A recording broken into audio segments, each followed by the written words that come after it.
Discipline means obedience to rules and laws. It is necessary in every walk of life. Every house has some standard of conduct. All the members of the house has to follow them. Students and teachers have to act according to the rules of their schools and colleges. There is sort of discipline all over the world.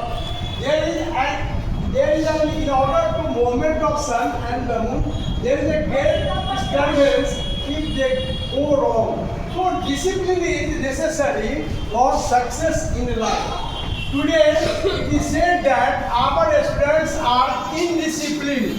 In fact, there are many students who do not know the value of discipline. They act their own way. Indiscipline is a dangerous disease.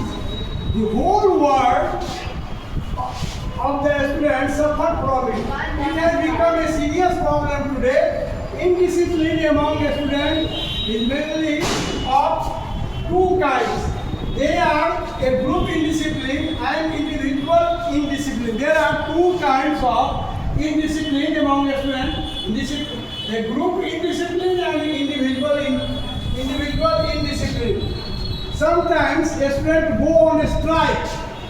They take law and order into their own hands. Sometimes they travel without tickets and destroy national property. Sometimes they use unfair means in the examination. Some of them come to their classes late and go away without their teacher's permission. There are several causes of indiscipline among students. The first, schools and colleges are overcrowded. All students do not get individual attention by the teachers and their principals. Thus, they feel neglected. They indulge in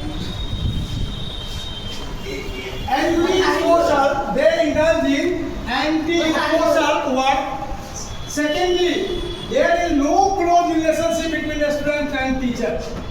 Today, no proper arrangements for hostels. So, students do not live in a direct control of their teachers. It is not easy now, concluding remarks, it is not easy to check indiscipline among students by force or through lectures. But of the class should not be too big. Good and effective teaching, this is most important, is possible only in a small classes. Again, there must be some close contact between teachers and students. Schools and colleges must be kept above party politics. Students should be away from party politics. There must be a sufficient number of hostels for students to live in. Proper arrangements for games and sports could be made. Debates, discussions, commissions and cultural programs may be very helpful in solving the burning problems. In fact, no country can develop if there is unrest among students. Thank you.